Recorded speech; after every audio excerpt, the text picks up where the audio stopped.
지금부터 2021년도 전문 연구자 세미나를 시작하도록 하겠습니다. 먼저 3기와 반야신경 봉독이 있겠습니다.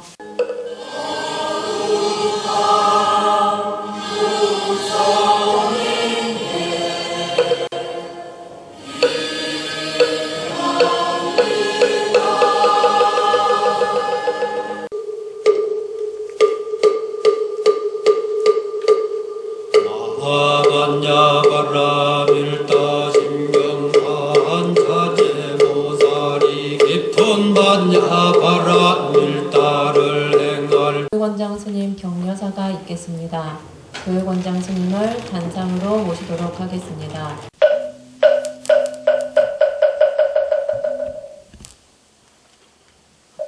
모두 자리에 착석해 주시기 바랍니다.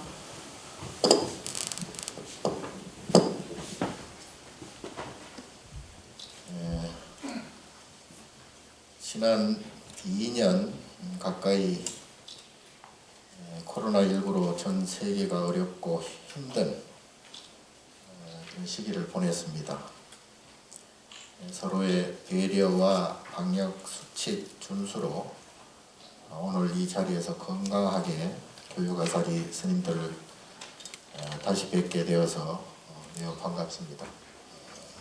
지난 10년 동안 교육원은 종단에서 필요한 교육과 연구를 담당할 승가 전문 인력으로 교육 아사리 제도를 시행하였고, 역량 있는 아사리 스님들이 종단의 우수한 인재로서의 위상과 역할을 수행할 수 있는 기반을 구축했습니다.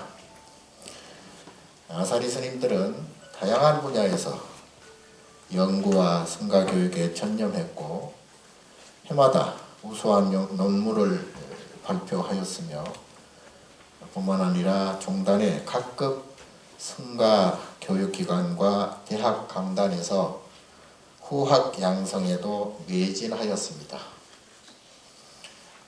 그러나 시대의 흐름에 따라 승가의 교육 지형도 많이 급변하고 있습니다. 이제는 지난 10년을 회고하고 시대와 상황의 변화에 따른 새로운 역할을 모색할 때라고 생각합니다. 이번 전문 연구자 세미나를 통해 교육아사리 스님들의 다양한 의견과 제안, 실용적인 방안 모색의 장이 열리기를 기대합니다. 교육아사리의 발전과 사회적 현안에 대한 불교적 방안 모색을 위해 이 자리에 함께 해주신 교육아사리 스님들께 다시 한번 깊은 감사의 말씀을 드립니다.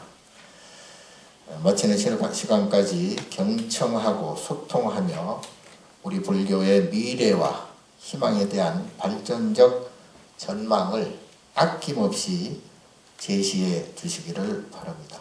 감사합니다.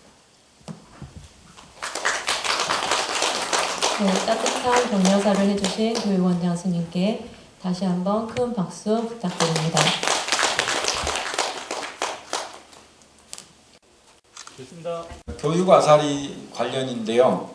우리 이제 교육아사리 10년 회고와 전망에 대해서 무예 스님께서 이제 해주시겠고요. 그리고 토론은 도업 스님께서 해주시겠습니다. 그리고 제2발제는 교육아사리 학회의 불교적 활용 보은 스님께서 해주시고 토론은 경환 스님께서 해주시겠습니다. 먼저 무예 스님께서 교육아사리 10년 회고와 전망 해주시겠습니다. 큰 박수 부탁드립니다. 그리고 발제는 25분입니다.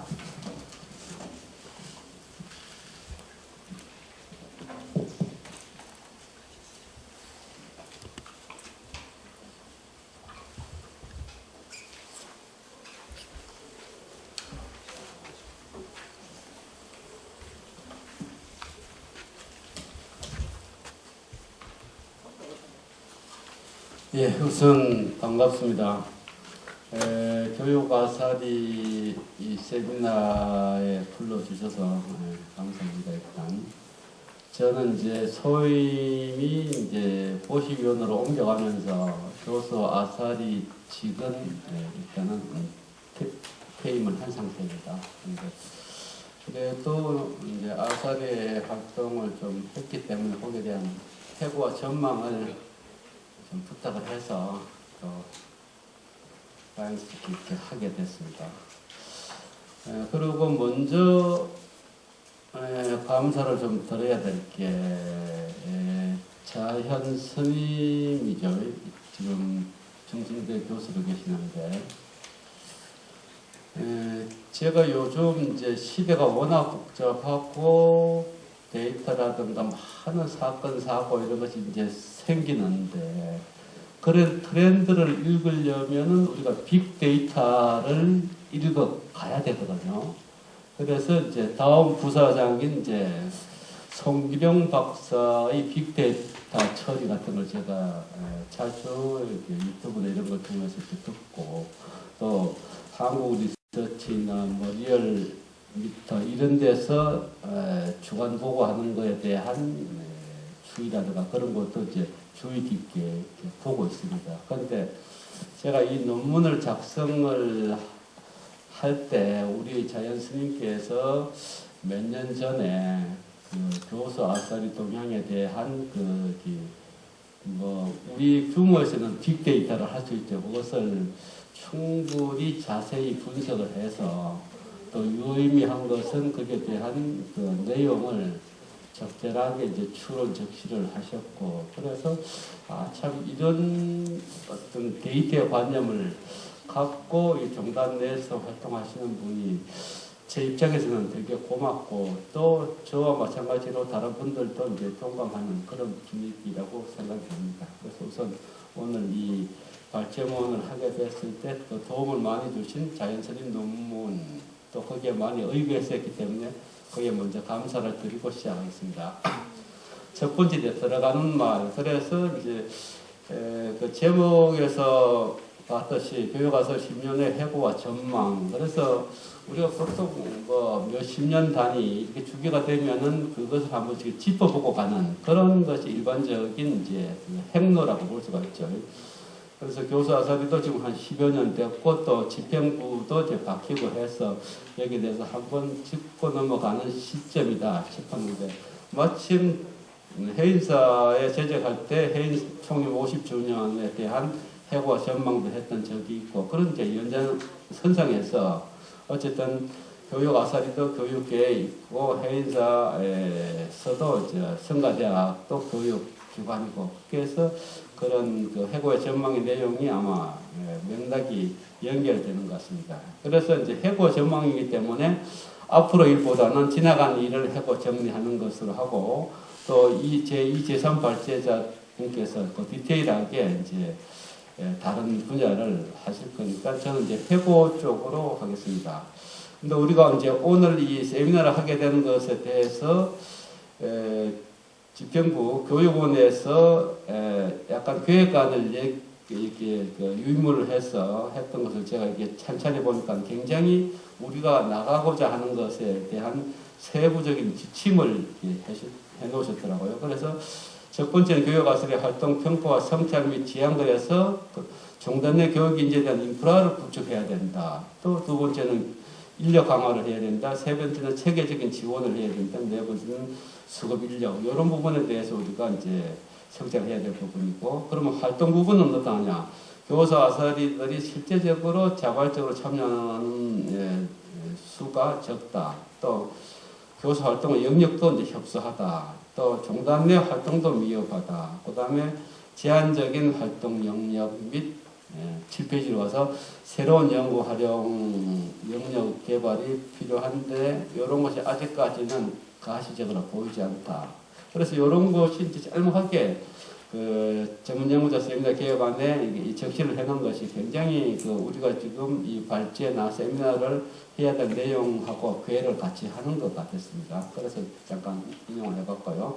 두 번째 교육 아사리 이제 활동 평가를 이제 본격적으로 이제 얘기를 하자 그러게 되면은 자연 스님이 했던 그 논문을 제가 찬찬히 아주 여러 차례, 물론 그때 발표할 때도 자연 스님이 발표를 하시고, 그때는 아마 인도까지 가시는 바람에 다른 분이 아마 대독을 하신 것 같은데, 제가 이제 그 당시에 토론 패널로 참석을 했기 때문에 이 논문을 이렇게 여러 번 봤었고, 이번에 발제를 하면서도 또 다시 한번 꺼내서 봤는데, 역시 정량적으로 혹은 정성적으로 분석을 잘 해놓으셨다, 그런 평가를 할 수가 있습니다. 그럼 거기에 의해서 제가 이제 추론한 몇 가지 내용을 보면, 첫 번째 학문적인 요인. 우리들이 보통 출가하는 나이가 굉장히 지금 늦어졌습니다. 요새 말하자면 이제 늦깎이라는 거죠. 제가 해인사에서 이제 소임을 보면서 행자교육을 유론장, 그다음에 학장 이렇게 강의를 하거든요. 근데 평균 나이가 45세입니다. 50 깔딱깔딱 하는 상태에서 들어와서 출가를 하거든요. 그러니까 이렇게 해가지고 뭔가를 산중에 수행을 하러 왔는데, 그거 말고도 뭔가 학문 연착을 좀 해야 되겠다 싶은 생각이 있는데, 그 사람들이 뭔가 그쪽으로 학제 쪽으로 학문 쪽으로 가기에는 너무 늦은 나이가 되어버리죠. 그래서 저 같은 경우도 대학원을 졸업하고 나서 다시 동대 박사 과정을 할 때 약 15년 정도 시간에 이제 갭이 있어서 어쨌든 학문적인 그 단절이 있은 거죠. 그래서 전반적으로 이런 것이 저나 지금 출가하는 그 스님들의 일반적인 그런 생태 환경이 아닌가, 이런 생각이 듭니다. 두 번째, 경제적인 요인인데, 우리가 뭐 최근에 엄청나게 국가 위상이 높아지고 G7으로 올라가고, 또 이제 지자체마다 이제 기본소득 얘기를 하고 있고, 뭐 국가에서도 아마 그런 것을 곧 시행할 수 있는 것 같기도 합니다. 그다음 8페이지로 넘어가게 되면, 밖에서는 그 기본소득 개념으로 생활의 안정, 사각지대에 있는 사람들을 다 저걸 하고 있죠. 그런데 제가 박사하는 사람들 옆에서 이렇게 지켜보니까, 뭐 기본적으로 석사 4년, 박사 6년, 이렇게 10년은 공부를 해야지 박사학위를 따는데, 그동안 경제적으로 뭐 거의 자립이 안 되는 그런 상태가 되고, 또 설사가 박사가 됐다고 하더라도 그 전에 너무나 많은 어떤 계보라든가 이런 것이 있어서 한정된 박사 재원에서, 교수 재원에서 박사들이 들어갈 수 있는 건 뭐 시간 강사 정도 조금 하다가, 지금은 또 이제 전임 교수, 견임 교수에 대한 법제가 바뀌면서 그 폭이 더 이제 좁아지고, 그래서 현실적으로 경제적인 보장을 못 받는 상태가 지금 현실입니다. 그리고 박사가 됐다고 그래도 실제적으로 생활이나 이런 것이 확 나아지지도 않고, 그러면 학문적으로도 몰입할 수 있는 것이 많이 이제 힘든 상태에 놓이게 되는 거죠. 이런 이제 상황이고, 세 번째는 우리가 이제 학문의 성과를 이제 학진의 논문으로 우리가 주로 이렇게 평가를 하고, 이 교수 아사리가 출범할 때도 그것을 기준으로 했었는데, 사실 이 진입 장벽이 생각보다 이제 높습니다. 제가 이제 학진 등재지를 조사를 해보니까 2,900개 약, 그러니까 21년 7월 기준으로 그렇게 되더라고요. 그 중에는 인문학이 668개, 불교학이 뭐 한 10개 정도 되는데, 그러고 보면은 종단 내 이제 박사만 해도 이제 300명, 교수 아사리도 50명대를 유지하고 있는데, 이분들이 어떤 형태로든지 등재지에다가 등재를 해야지 정단에서 이제 연구 성과로 대한 그 경제적인 지원을 받을 수가 있는데, 이런 것이 지금 굉장히 어려운 상황이죠. 그래서 8페이지 제일 밑에 보면은 불교학보가 우리가 등재지를 주로 보면은 널리 알려진 불교학보, 불교학, 불교연구학, 선왕보, 불교연구 보조사상, 성문 이렇게 해서 이제 한 10가지 내외가 있는데, 이것도 지금 일정치 않고 등재지로 됐다가 또 밑으로 강등을 했다가 다시 올라갔다가 뭐 이런 부침이 좀 심하더라고요. 그러면 기본적으로 7, 8개 정도가 안정적으로 등재지라고 그런다 그러면 그게 한 회기에 보통 9편이나 10편 정도밖에 안 되니까, 지금 우리 종단 내 박사 300명, 그 다음에 전체적으로 우리나라의 그 불교 학자들이 300에서 한 500자 보면, 이 사람들이 어쨌든 그 부호직에서 존재 이유를 하려면 등재 논문을 해야 되는데, 그러다 보니까 이것이 굉장히 이제 몰리는 상황인데, 그래서 동아시아 불교 연구다 보니까 꽤 많은 논문 편수를 받도록 그렇게 돼 있으니까 그쪽으로 지금 쏠림 현상이 굉장히 생기더라고요. 그 얘기는 조법문이다 이러는 거죠. 예.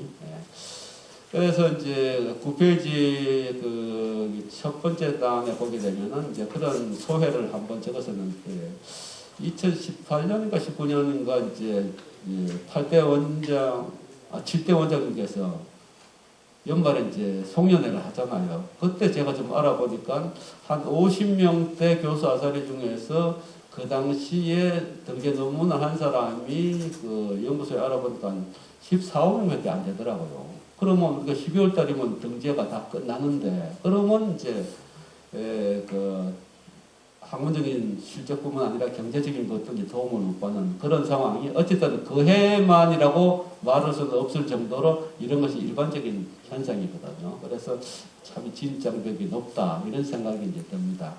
그 다음에 이제 네 번째 경제와 학문과의 성과의 상관관계. 그래서 학술지 등재가 안 되고 하면은 그것으로 인해서 끝나는 게 아니고 경제생활로 바로 이제 영향이 미치게 되는 거죠. 그래서 그전에는 이제 등재지 한 편당 300만으로 일률적으로 했는데 이제 소위원회에서 회의를 하고 나서는 200으로 낮추고 기회를 조금 더 주자. 그래서 이제 몇 표지 이렇게 내시는 분은 거기에 대해서 누진적으로 이렇게 했죠. 그러면 1년에 300 정도 연구 지원비를 받으면 12개월로 나누면 약 한 20~30만 원 정도의 이제 소득이 됐는데, 제가 작년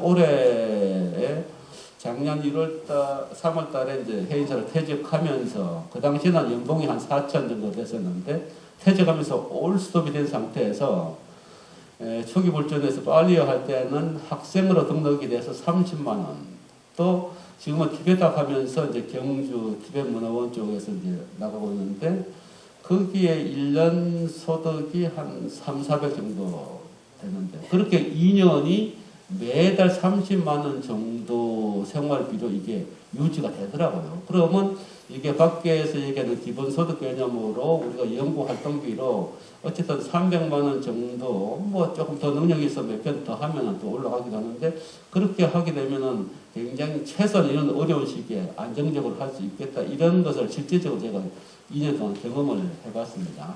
그래서 이 경제적인 것과 학문과도 사실은 전혀 별개의 것이 아니고 이제 상관관계가 있다 이렇게 볼 수가 있습니다. 그 다음에 실용성 부재의 원인, 주로 이제 이 데이터는 이제 자연 스님이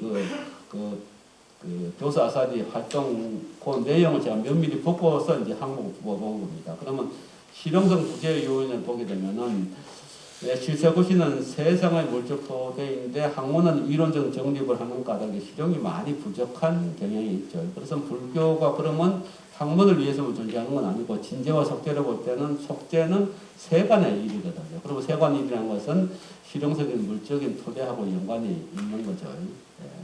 그래서 언젠가 그 교회 원장님이 교수 아사리 회의에서 인사말을 하면서 데이터에 의하면 응용 분야가 15% 내지 20%밖에 안 된다는 아주 아쉬운 인사말을 하시더라고요. 그런데 그런 것이 실제적으로 제가 논문 조사를 해보니까 그래서 그런 경향이 강한데, 그 두 가지를 제가 이제 예를 들었습니다. 그러면 10페이지 넘어가 보게 되면은 이제 불교 학보에 이제 게재된 저건데, 박용진 교수가 보보산매 참에 대한 그 내용을 했는데, 이 내용이 완전히 한자로 돼 있어요. 그래서 이게 한국 논문인지 중국 논문인지 모를 정도로 이렇게 돼 있고, 그러면 우리가 학문을 전공으로 하는 사람 정도야 이런 것을 다 이제 소화를 해내지만, 그렇지 않은 일반 사람들, 또 학자들, 그 밑으로 더 내려서는 일반 사람들한테 이런 논문이 전혀 접근성이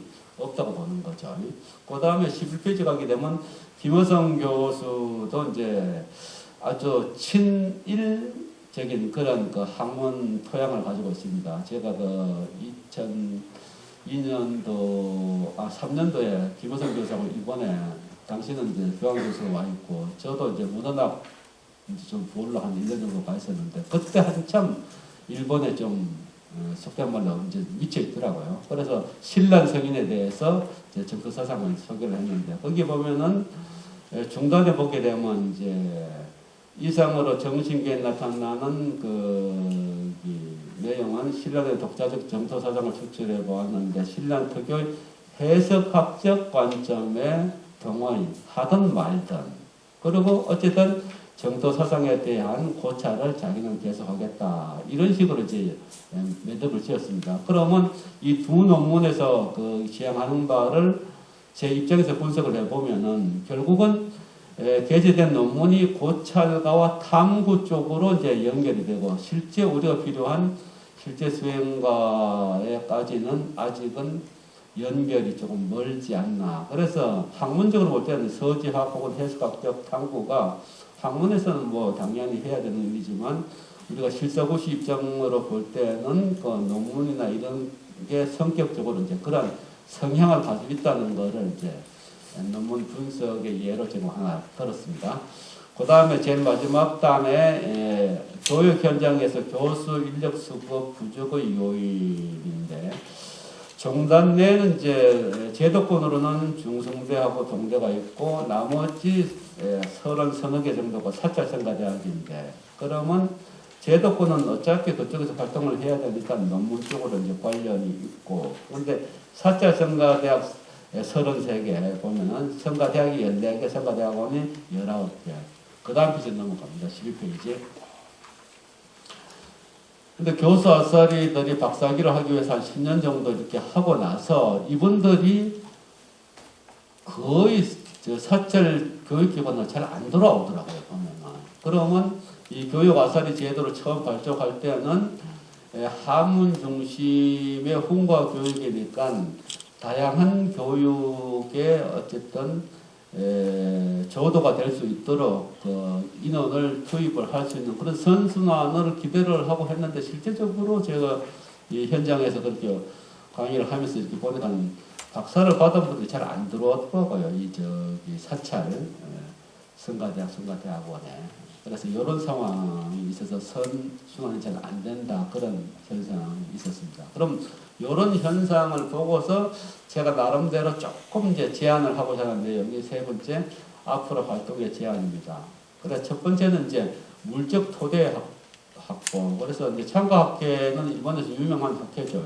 예, 근데 여기에 600명 정도의 박사가 포진돼서 이 사람들의 일상으로 이걸로 생활이 다 가능하고 학문적인 어쨌든 연구도 가능한 상태의 그 싱크탱크로 또 우리나라에서는 여의도에는 이런 정치적인 연구소가 많이 있죠. 그래서 아까도 얘기했듯이 불교의 진재 속죄에서 속죄는 현상계와 관련된 것이기 때문에 이 현상계의 물적 토대를 무시하고는 굉장히 존립이 어려운 거죠. 제가 지금 티베트 학술원에서 이제 한 일주일에 3과목 정도 이제 소담 개시라고는 하람 개시하고 이제 낭림하고 구사론 이런 것을 티베트 원전하고 한역 대교하면서 강의를 하는데 그 옛날 얘기를 들어보니까 1959년에 중국에서 쫓겨나가지고 이 사람들이 60년도부터 인도에 망명정부를 했는데 그 당시에는 굶어 죽은 스님들이 엄청 많았다는 거예요. 그 얘기는 티베트 재정 일치인데 이 망명정부가 자리가 안 잡히고 경제적이나 문화적이나 모든 것이 이 망명해 온 사람들에 대한 생활이 보상이 안 되니까 막 그런 양식이라든가 이런 것이 안 되면은 한 끼 두 끼도 못 먹고 아사하는 경우가 많이 있었다고 얘기를 하더라고요. 그렇기 때문에 이제 결국은 우리가 생활한 성려 생활도 물적 토대가 이루어져야지 안정이 된다. 다행히도 지금 종단에서 보면은 본사별로 열심히 지금 복지를 하더라고요. 행사 같은 경우도 작년 올해 거쳐서 1,700명 재직 중에서 240명 정도의 기본소득으로 15만 원 정도를 이렇게 지급을 하고 또 저 위에 이제 복지 공간이 있는데 15개 정도를 이제 우선 나이가 드신 이제 스님들을 중심으로 해서 거기에 생활할 수 있도록 그런 것도 하고 이제 많은 노력을 하더라고요. 그래서 이제 그것이 이제 그냥 일반적인 성과와만 관계되는 것이 아니고 우리 현행 이제 등재지 중심으로 지원을 하는 우리 상황으로 이제 연결해 보면은 이제 더 많은 연구 지원이 이루어질 수 있는 재원 확충에 대한 것이 우리가 고민이 좀 되어져야지 이렇게 이루어지지 않나 이런 생각이 듭니다. 그 다음에 13쪽에 가게 되면 연구 대상의 스펙트럼 확장인데 거기 실용적이고 응용적인 부분이 현저히 낮다고 이제 교육원장께서 이제 말씀하셨듯이 문헌학 서지학적으로는 자기가 연구했던 박사 논문의 연장선상에 있기 때문에 쪼개기로 한다든가 뭐 이렇게 나눠서 하면은 뭐 등재지에 등재할 수 있는 그런 소논문들 다 나오죠. 그런데 이것이 사회로 직접 이제 이익을 해야 하는 데까지 못 가는데 우리가 5천만이 정말 다 어려운 사회에 살고 있는 것에 대한 어떤 대안을 제시할 수 있는 그런 실사고시와 같은 논문이 아직은 우리가 데이터로 분석해 볼 때는 안 나온다는 거죠. 그래서 이런 부분에 우리가 많이 해야 되는데 저는 대학교 4학년 때 이미 산학협동으로 해가지고 학교에서 지원비를 받았고 대학원 할 때도 6학기 정도를 ACSK인가 그렇게 해서 60만 원 지원을 받아서 공부를 수월하게 했죠. 그 다음에 자생적 인프라의 확충인데 요게 이제 아까 우리 회장님께서 언급을 하시고 우리가 앞으로 이제 지향해야 될 어떤 하나의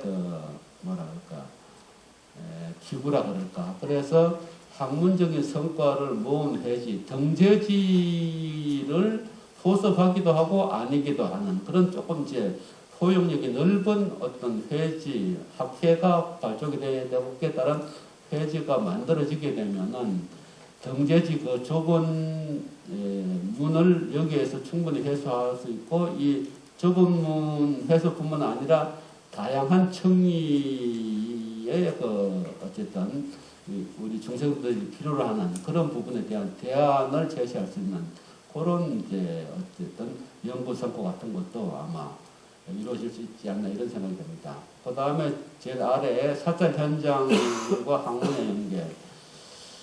사찰이 지금 3,000개 정도 되는데 주지 스님이 사실은 다 하려고 하는데 이게 되지가 않거든요. 그러니까 제가 티베트학을 지금 하고 있으니까 티베트 경우를 보면은 개수제 17년 현교를 해서 개수제 박사가 돼야지 그때 주지가 가능한데 우리는 뭐 어째 열심히 잘하면 뭐 포기당 주지도 하고 암자 주지도 하고 이렇게 하는데 이 사람들이 모든 그거를 해결할 수가 없는 상황이잖아요. 그렇기 때문에 이제 그런 싱크탱크로서의 그 문제에 대한 대안을 제할 수 있는 그런 자문의 선선이 됐으면 좋겠다 이런 생각이 듭니다. 그 다음에 5번째 교육아사리 현장 투입 이런데 제도권하고 사회선거대학교가 선선이 잘 안 되고 있는 것이 일반적인 현상인데 당리도 뭐 해인사는 그때 100%가 다 박사급부터 있어서 여기는 이제 선순환이 잘 된다 이런 이제 예를 한번 소개를 했습니다. 그 다음에 6번째 불교 원전화 확충인데 제가 이제 퇴직을 하고 나서 파리어 1년 티베트학 1년 지금 하고 있는 상태인데 이걸 해보니까 이게 맛이 아주 있더라고요. 저야 뭐 개인적으로 보면 한문은 민추에서부터 시작을 해가지고 한지가 한 30-40년 되는데 그렇게 하니까 한문은 제 나라 글처럼 재밌게 그냥 소설 읽듯이 읽거든요. 또 중국 대만 일본에서 유학을 한 6-7년 했기 때문에 동북아 문화권의 문화는 아주 그냥 쉽게 이렇게 되는데 거기에만 안주하고 있다가 사실은 이게 파리어나 산스크리트를 해보고 또 이 티베트학을 해보니까 원전어가 갖고 있는 그 맛이 굉장히 있더라고요. 그래서 저번에 작년 봄인가 해인사에서 5명 학생들이 와서 파리어에 같이 동참을 했고 그 다음에 산스크리트는 줌으로 해가지고 한 20명 가까이 했던 것 같고 올 하반기에는 티베트학도 줌으로 지금 확인들 지금 하고 있거든요. 그래서 우리는 여기서 뭐 큰 성과를 얻어서 원전을 뭐 자재로 읽는 것도 바라지 않고 그 원전에 대한 접근성의 어떤 인연 계기만 좀 만들어줘도 이것이 참 필요하고 유익하구나 이런 그런 것이 필요하지 않을까 그런 의미에서 조금 써봤습니다. 그리고 이제 결론입니다. 마지막으로 한문은 기본으로 해야 되고 당연히 또 원전 불전에 대한 확정이 있어야지 세계로 한국 불교가 나아갈 수가 있다. 그래서 이런 것을 사철 교육기관에는 인프라가 적기 때문에 교육 아사리 분들은 제도권에서 거의 다 박사를 하셨기 때문에 원전에 대한 접근이나 기능이 많으시니까 이렇게 선순환될 수 있도록 했으면 좋겠다. 그런 내용입니다. 그래서 이제 나가는 말 16페이지에 그래서 이런 담론이 이미 그 도성이 해제되면서 1895년부터 성각자들이 노력을 해야 된다는 얘기가 있습니다. 그것이 결과물로 나오는 것이 1905년도 명진학교, 그 다음엔 50년도에 중국학교로 이제 발전이 됐죠. 또 해인 총리님이 1968년도 시작할 때 성철 교수님도 이런 부분에 대해서 내부에 언급을 해줬습니다. 그래서 교육 감독은 이렇게 끊임없이 이루어져 왔기 때문에 지금 오늘 이제 세미나를 하는 것도 그런 선상에서 있기 때문에 온고지신으로 우리가 이제 충분히 디테일하고 또 거대 담론을 오늘 이 시간 한번 장을 펼쳐야 되지 않나 하는 걸로 글을 마쳤습니다. 시간이 조금 오버했네요. 감사합니다.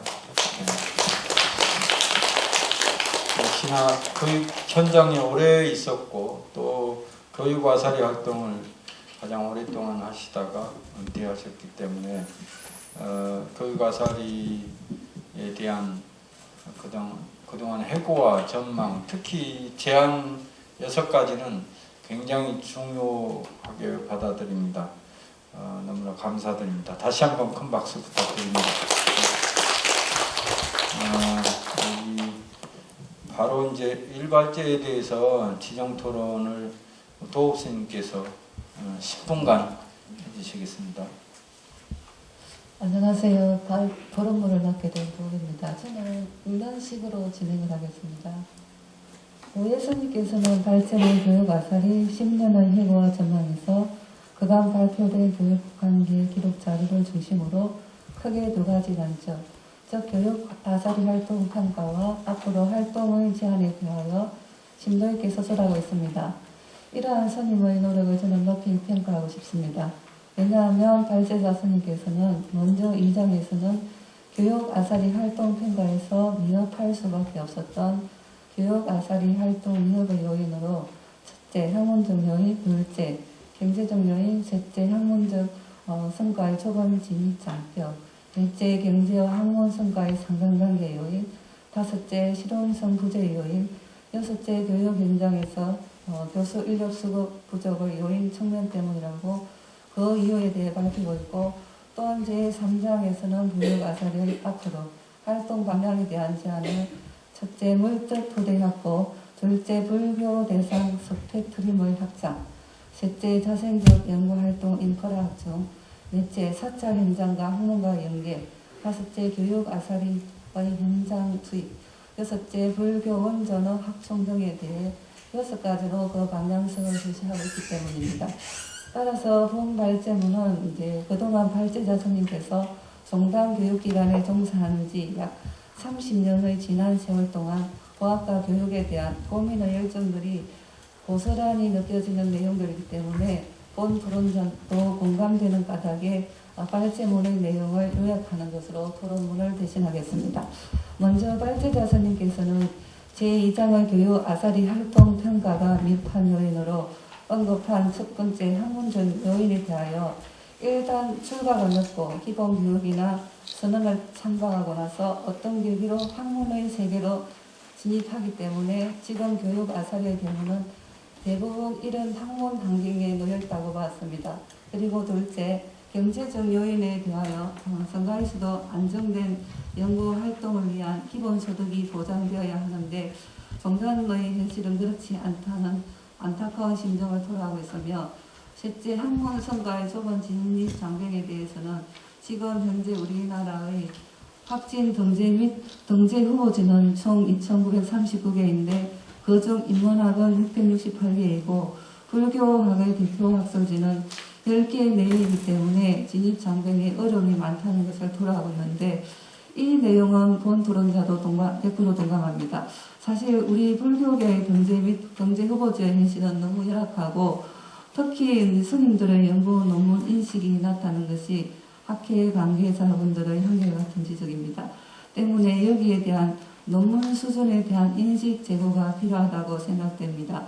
넷째, 경제와 학문 성과의 상관관계 요인에서는 확진의 등재가 되지 않으면 학문적 성과로만 끝나지 않고 교육 아사리들의 경제 생활에도 영향을 끼치기 때문에 깊은 상관관계가 있다고 언급하셨고, 다섯째, 실용성 부재 요인에서는 사실에 입각하여 진리를 탐구하려는 태도는 세상의 물적 토대인데 학문은 이론적 정립을 목적으로 한 바닥에 실용성이 많이 부족한 경향이 있으나 불교의 이제 중 속죄는 실용성과 관련된 물적인 토대가 됨에도 불구하고 그간의 우리 교육 아사리 연구성과는 이런 현실 세계와의 접목이 부족한 실용성이 부재하다고 보셨는데 본 토론자가 그 이유를 덧붙이자면 지금 우리 학계는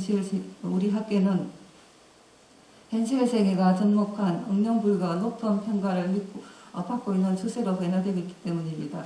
여기 조금 덧붙이자 그러면 이제 연구재단 같은 경우에는 옛날에는 조금 고전적 문헌 중심이었다면 요즘은 실생활하고 이게 그거하고 어떻게 접목시킬까 해가지고 그쪽으로 해가지고 높은 점수를 받는 것 같더라고요. 그걸 얘기합니다.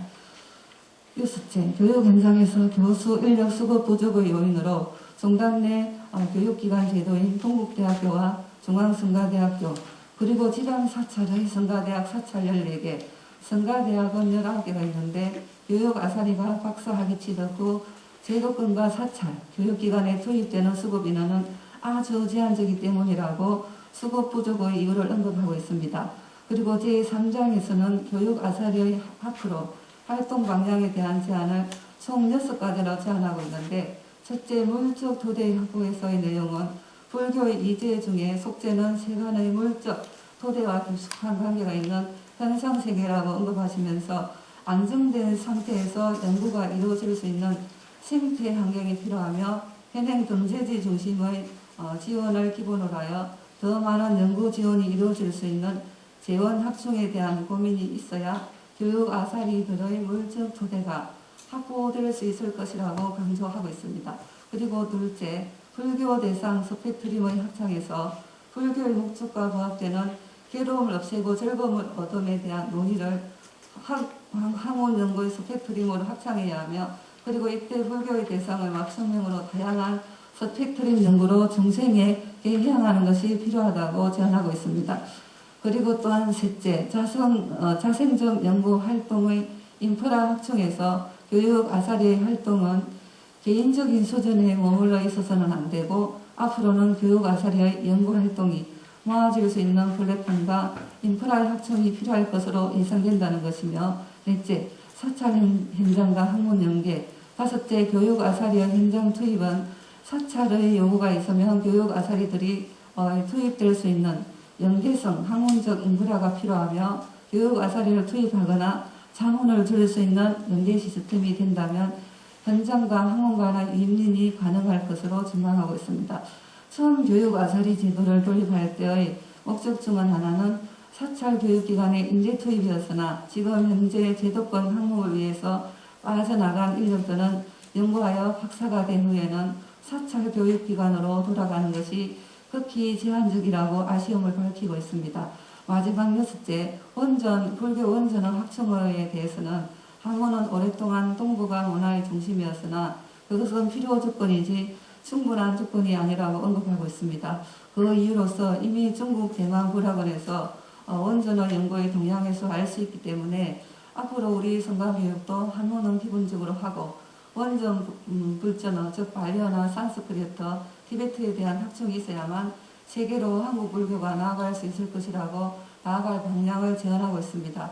따라서 이러한 발제자 스님의 발제문은 교육 아사리 지난 10년의 희고와 앞으로 우리 교육 아사리가 나아갈 방향성을 제시했다는 점에서 더 의의가 있다고 생각합니다. 이것으로 지난주를 마치겠습니다. 감사합니다.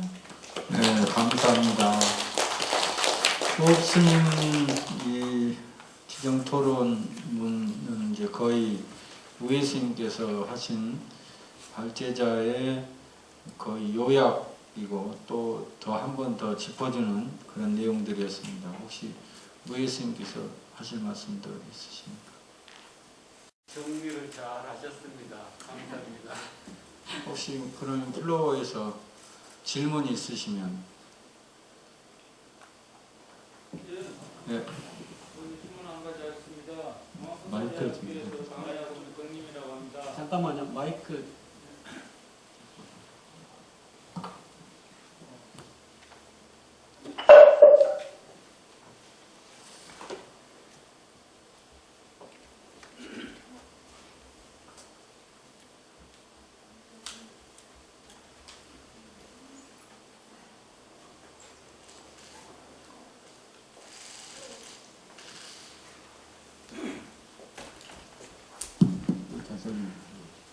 네, 그냥 하겠습니다. 잘 안 들립니다.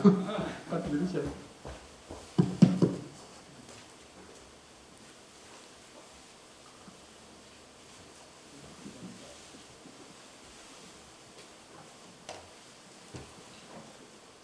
예, 저는 중앙성가대학교에서 불교의식을 강의하고 있는 덕님이라고 합니다.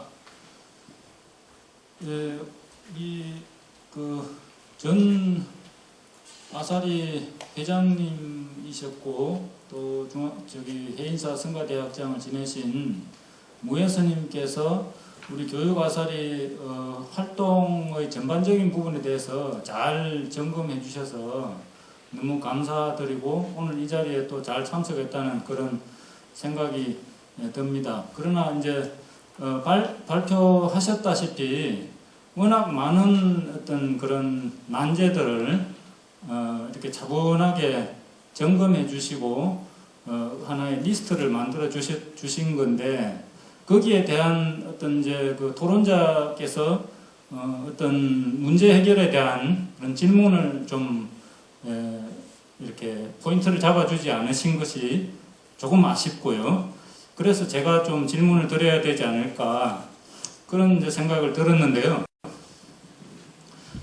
전체적으로 많은 난제를 가지고 있습니다만은 저는 이제 그 중에서 하나의 좀 상징적이고 하나의 그 물꼬가 될 수 있는 좀 현실적인 내용에 대한 질문을 드리고자 합니다.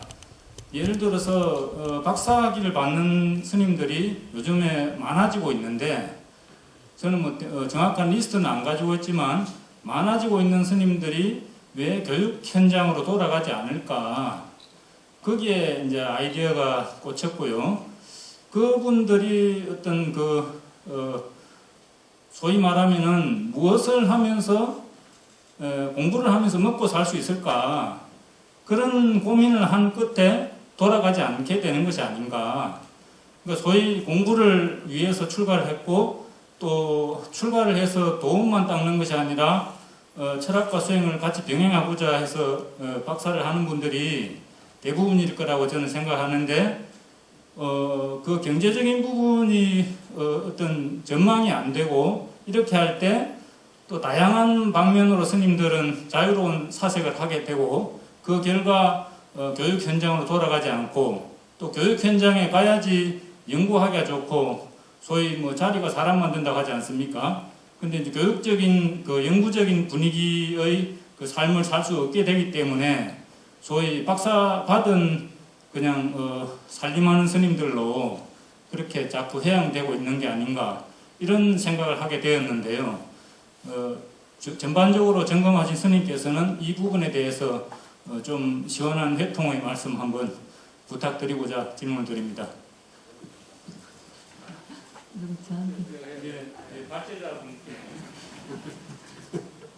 살짝 미루려고 그랬더니 안 되네요. 제가 이제 중로로선 어쨌든 뭐 가장 대표적인 게 총림이다 이렇게 하는데 그 지형이 많이 바뀌더라고요. 저도 그 어쨌든 2년 전까지는 작년 3월달까지는 해인사 총림에서 거의 3부 사찰에서 강의만 한 20년 동대까지 해서 그렇게 했기 때문에 총림을 벗어나지 않았는데 요즘 그 경주에서 티베탁을 하면서 예불을 안 하고 혼자 사니까 너무 좋은 거 있죠. 그렇듯이 10년 정도 밖에 나와서 공부를 해서 박사학위를 하는 동안 몸이 습이 어떤 식으로 체화되냐면은 거기 총림에서 하고 있는 우리 옛날에는 3시 10분 전에 일어났는데 지금은 이제 4시 가까이 돼서 일어났지만 그런 상태가 되게 힘들어요. 예를 들자면 4개 국장과 3개의 부장급인 연구소장을 했던 제 도반이 여기 지금 있는데 그 친구도 종정 방장 스님의 어쨌든 상자로 굉장히 활동을 하는데 해인사로 안 돌아가요. 그 원인 중에 하나가 여기 들어오면은 라이프 스타일이 자기가 원하는 만큼 그게 그렇게 되니까 그렇게 한다 그러고 그리고 큰 저기 뭐 어쨌든 지훈 스님 연배인데 아주 뭐 어쨌든 저작 활동을 하고는 굉장히 거기 정력적으로 하는데 그 제기동에서 혼자 아파트에 있으면서 수유노모라고 하는 그 인문학 센터에서 17년간 고미숙 원장이 불교 강의를 부탁을 해가지고 지금은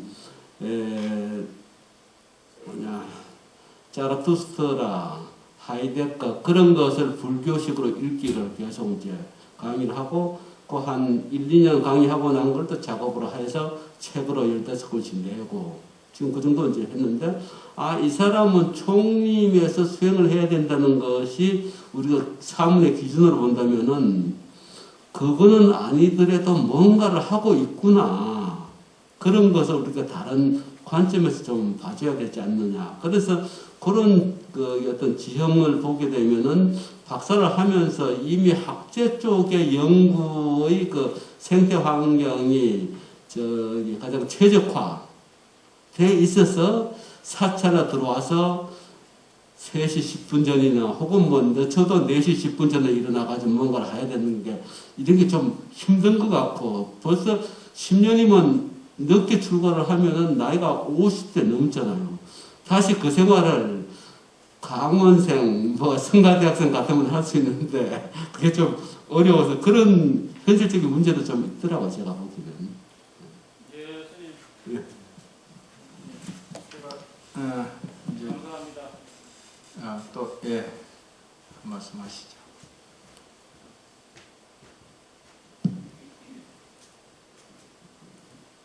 안녕하십니까.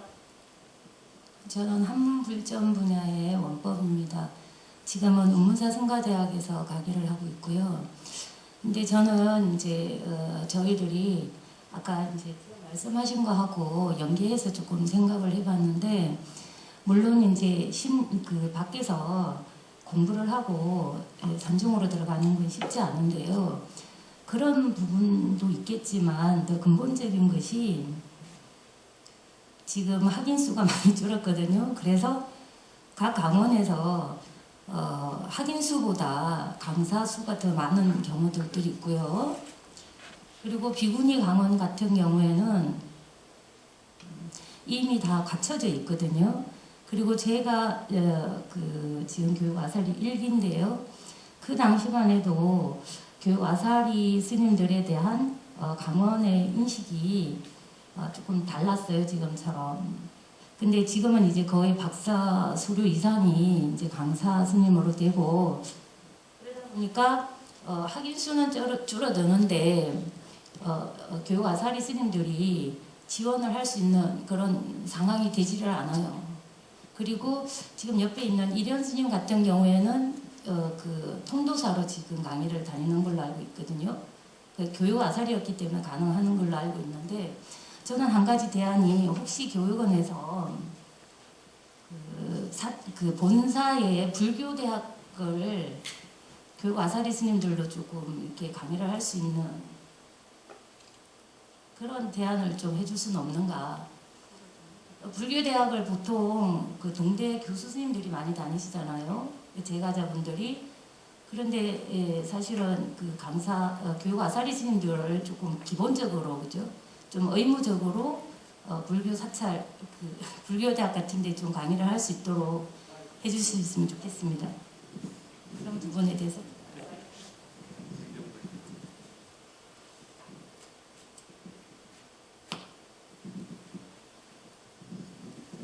예, 그 현실적인 소장입니다.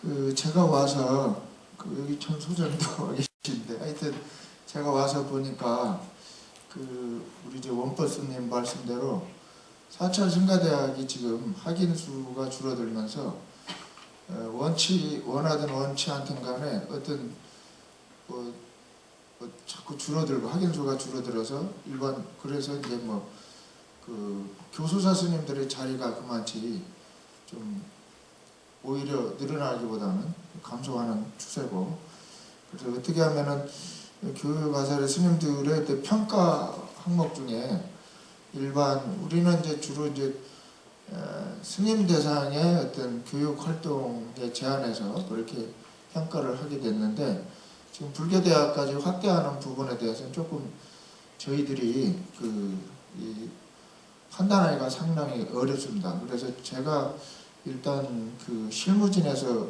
검토를 해봤는데요.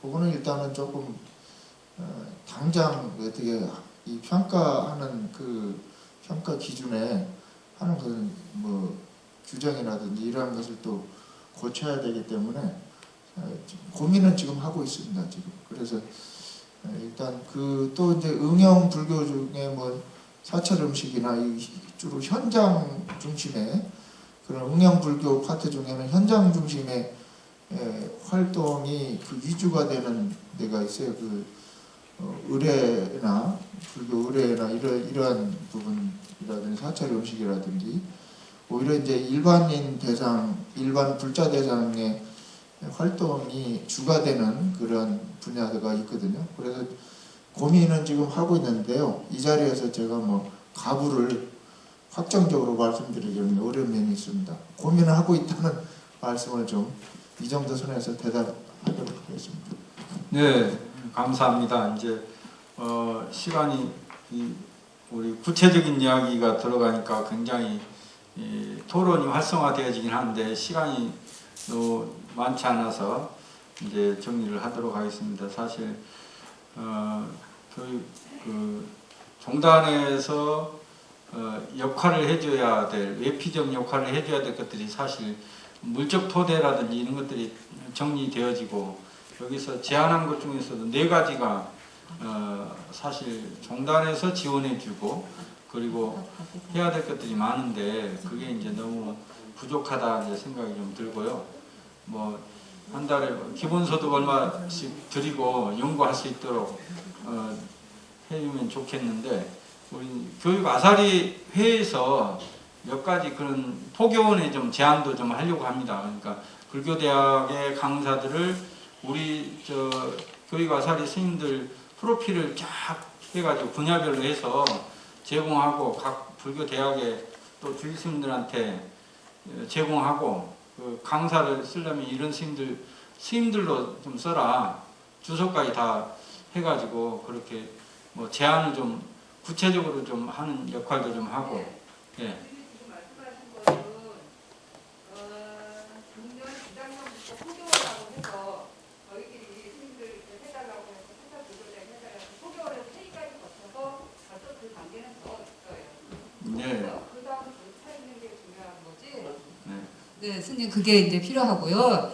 저는 이제 해과 전망 무예 스님 걸 잘 못 들었는데 제가 원장님 인사하느라 못 들었는데 우리가 10년 전에 지금 이게 교육 아사리가 딱 만 11년째거든요. 내년으로 12년 잠깐 들어가는데 간단하게만 이야기해 주세요. 네, 12년으로 들어가는데 많습니다. 예. 이게 왜 처음에 만들어졌었고 지금의 어떤 변화가 있어서 어떻게 전망을 해서 교육 아사리 제도를 만들어야 되나 지금 이게 굉장히 중요하다고 보거든요.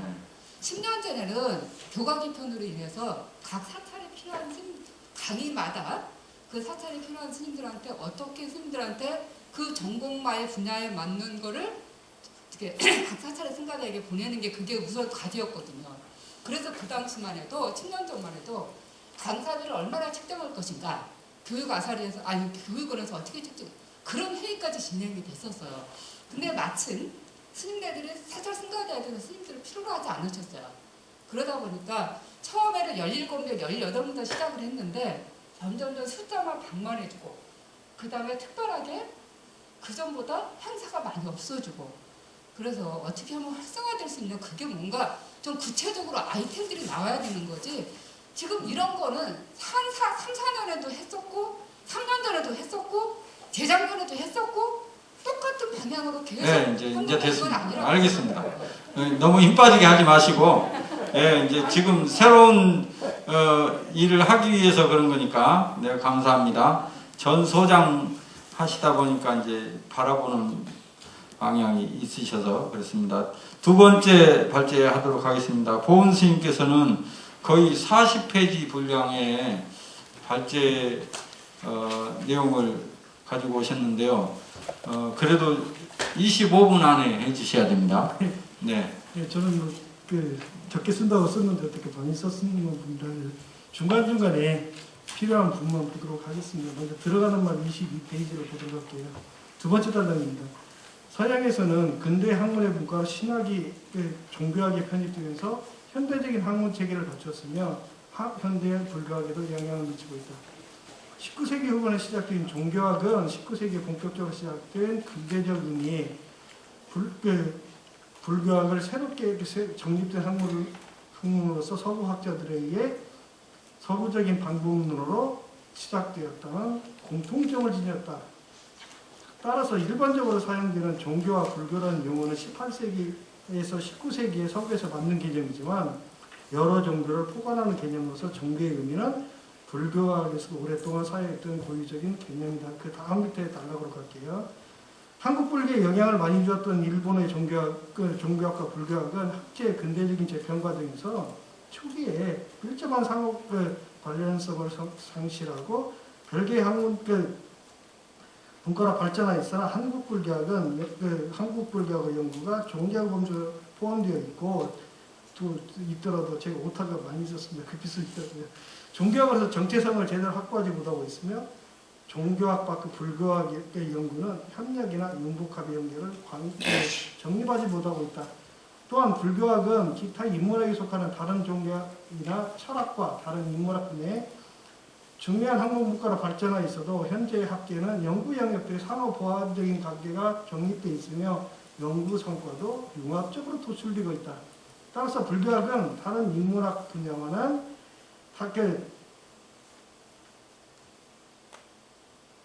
독립적으로 연구하는 체계가 아닌 상호 보완하고 협력하는 학계가 연구를 담보하는 융복합이 필요하다. 따라서 현재의 불교학계의 영향을 살펴보고 미래를 준비하기 위한 대안으로서 교육 아사리의 역할을 살펴보도록 하겠다. 그 밑에 쪽으로 좀 쭉 제일 밑에 따라갈게요.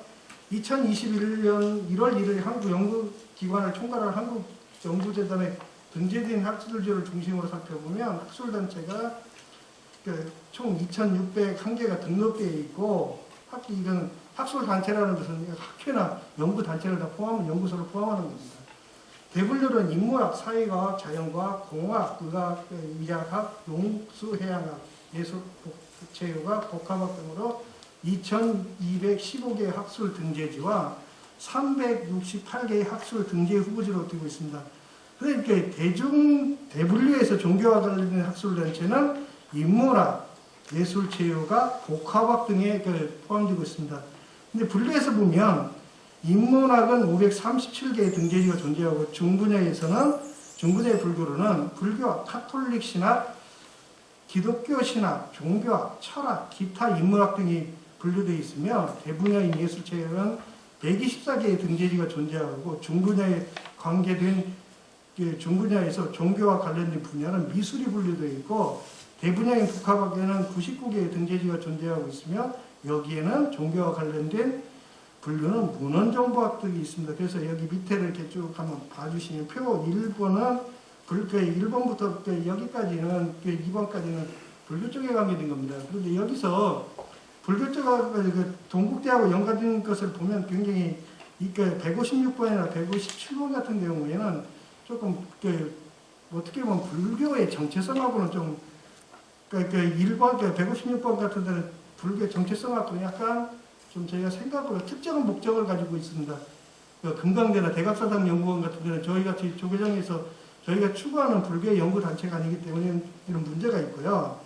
160번도 저기 동방대학원대학교에 있는 이 문제도 불교의 정체성과는 좀 거리가 있는 게 되겠습니다. 그 다음에 162번이나 163번, 그 다음에 160번, 166번, 364번 같은 것은 거의 다 저기 특정한 목적, 전체적인 거 어우르는 게 아니기 때문에 실제적으로는 불교의 등재지가 몇 개라고 해서 실제 불교학을 아우르는 등재지는 2-3개 정도로밖에 파악이 안 됩니다. 그 다음에 불교미술사학회나 이런 불교미술학회나 불교미술사학회는 과연 인문학 분야로서 이 불교 쪽 등재지라고 말할 수 있지만 이걸 집어넣을 수 있는가 이런 문제가 좀 발생할 수가 있어요. 그런데 표 3으로 가시면 저희가 보면 어떻게 보수적인 학술 개념에서 보면 학술지가 아니라고 말할 수 있는 말은 좀 위험한 말이라는 걸 몰라도 저희 개념으로는 좀 이해 안 가는 학술지들이 좀 많이 있습니다. 3번에 보면 신학정만 같은 거, 그 다음에 7번에 성경과 말씀, 갱신과 부흥 이런 것들은 저희가 과연 학술적으로 이게 가능한가 이런 학술지가 많죠. 그 다음에 이렇게 저기로 가보면 26페이지로 가면 성교와 신학 같은 거, 성교와 신학이 무슨 관계인가 저희 이렇게 바라볼 수도 있는 문제가 있는데 거기 보면 그 밑에 보면 한국 개혁신학이 있습니다. 과연 기독교가 한국에 들어와서 본격적으로 활동하니까 몇십 년도 안 되면서 개혁신학이 나올 수가 있는가?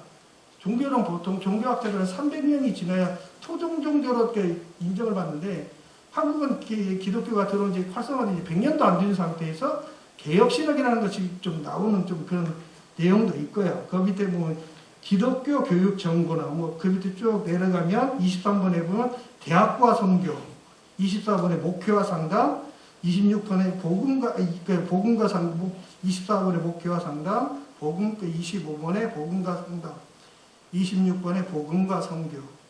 이런 것들 저희가 보면 조금 학술적이냐라고 할 수 있는 그런 내용이 많아요. 33번에 가면 한국 조직신학논청, 32번에는 신학과 실천. 이런 것들은 학술적인 개념에 과연 접목될 수 있을까라는 의문이 저희 고전적인 제가 불교 쪽에서 공부를 하면서 불교학 쪽에서 있는 학술지의 개념으로 보면 좀 아이러니 같은 이런 종교의 학술지가 상당히 많이 있습니다. 그 다음에 이제 저기 내려가 보면 34번에 영상신학전원 같은 거. 그 다음에 이제 64번으로 가면요. 인문과학 연구, 카톨릭대에서 나와 있는 거죠. 그 다음에 인간연구, 인격주의 생명윤리, 생명연구, 이런 것들이 과연 저희 불교적인 고전적인 관념에서 보면, 보수적인 관점에서 보면 학술지 개념이 과연 이해가 가는가, 이 뒤에 이유는 그 뒤에 제가 논술을 해놨으니까 넘어가도록 할게요. 그 다음에 후보지 등록을 보면 교회학법, 개혁논청, 이런 것들은 사실 저희가 봤을 때는 역사신학 이런 것들은 카톨릭이라는 그 개념 쪽에서는 굉장히 작은 분량입니다. 성서라는 조그마한 분량을 가지고 여기서는 학술지를 만들어내요. 그럼 저희가 주목할 부분들은 이런 것들이 왜 학술지로 등재가 됐던가, 이런 부분인데 저희가 고민을 안 했던 부분이 이런 부분들이에요. 이런 학술지가 왜 이렇게 해서 등재가 돼 있었고 이런 것들이 많이 됐던가를 지금까지 조계종 스님들이나 다른 불교 쪽에서는 전혀 관심을 가지지가 않았었던 거죠. 왜 학술지가 필요했었고 이걸 만들어야 하는데 관심이 없었습니다. 근데 여기에도 그런 부분들이 물론 경제적인 거 갖고 많이 지원이 돼야. 그래서 저희가 제일 교육원 쪽에 저희는 이제 제가 건의드리고 싶은 것은 새로운 이런 것들을 저희가 하려면 보통 4년, 5년 정도를 연구를 계속 해야 저기를 올라갈 수가 있습니다. 등재 후보지가. 그랬을 때는 계속 지원이 돼야 하거든요. 근데 교육원의 제일 큰 문제는 학술지나 학술 등재지를 위주로 지원을 하다 보니까 이런 것을 스님들이 새로운 분야를 도전할 수가 없다는 겁니다. 이거는 굶어죽어야니까요. 할 수가 없어요. 그리고 그걸 실적으로 인정을 안 해주기 때문에 저희는 이런 것을 그런 기독교가 이런 게 있었느냐 아니라는 거죠. 그걸 계속 이렇게 만들어 왔는데 저희는 거기에 대해서 눈을 감고 귀를 닫고 있었던 겁니다. 그 뒤쪽으로 좀 가볼게요. 55번에 가면요, 좀 특이한 게 있는데요. 저기 이제 대승사당 논점 같은 게 증상교죠. 그 밑에 보면 원불교 쪽에 좀 재밌는 게 있는데, 원불교 사상과 종교문화 비평, 이런 것도 있습니다. 원불교 자체가 불교에서 나갔는데 저희가 바라보지 않았던 관점적인 이런 학술지를 가지고 있어요. 367번에 368번을 보면요. 그 다음에 375번에 보면 71번에 좀 특이한 게 신종교 연구라는 게 있습니다. 이런 것은 저희가 말하는 사이비 종교라는 그런 것들이 종교의 개념으로 인정을 받지 않는 이런 것들. 그 다음에 373번에 보면 한국 이슬람 학회 논총이라는 것도 있어요. 한국 이슬람 학회라는 게 있어요. 그런데 이슬람이라는 것은 전문적인 교육기관이 저희가 한국에 설립되어 있지가 않습니다. 대학교라는 게. 근데 여기에도 이런 학술지가 존재하고 있다는 거죠. 저희가 이런 것을 귀를 안 기울이고 있었던 거지, 이런 부분들이 계속 존재하고 있고, 원관대도 보면 한국 종교라는 또 등재 후보지 목록이 있습니다. 그래서 이런 것들은 저희가 왜 이렇게 됐는가, 이것을 불게 보면, 내용을 분석해 보면, 이 내용에서 분석해 보면, 등재 후보지는 중분야에서 여러 분야가 71개 분야와 있는데, 여기에 불교미술학과가 과연 이게 맞는가라는 생각을 할 수가 있어요. 그래도 이것을 종교 쪽에만 포함되면 20%로 낮은 분야라는 겁니다, 저희가. 그러니까 불교 쪽에서는 굉장히 가지고 있는 게, 학술지가 어떻게 보면 보수적으로, 여기는 여러 가지 문제가 있겠지만요, 제 지도 교수가 학술지 등재 등급 선정 등급을 조정하시거든요. 그래서 제가 불교 쪽 100개 해달라고 해갖고 올려줬어요. 안 주는 거.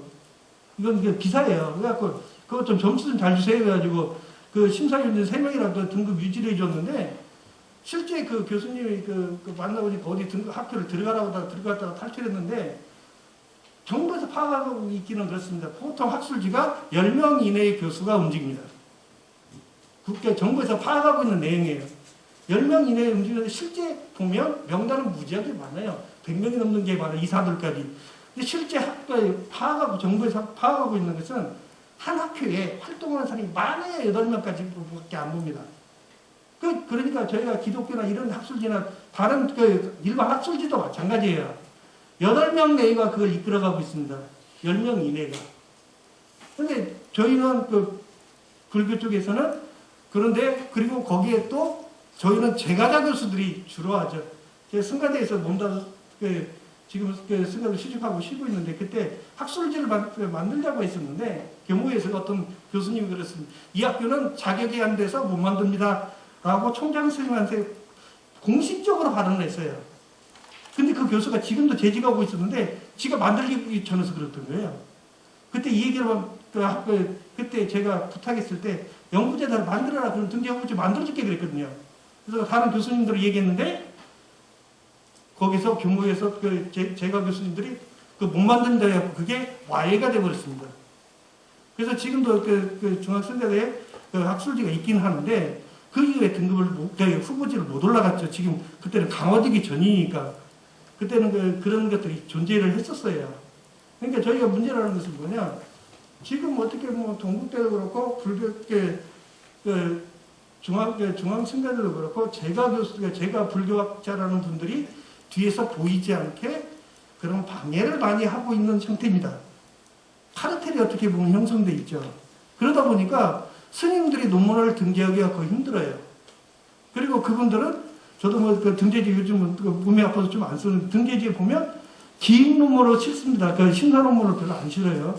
그러니까 심사 논문 어떤 때는 10편 중에 2편밖에 안 되는 경우도 있어요. 8편은 기획 논문이에요. 그러니까 어떻게 보면 아사리 스님들이 논문을 냈을 때 거기에 등재될 확률은 거의 제로입니다. 어떤 학교는 10개의 논문 중에 8편이 기획 논문이에요. 보통 5편이 기획 논문이에요.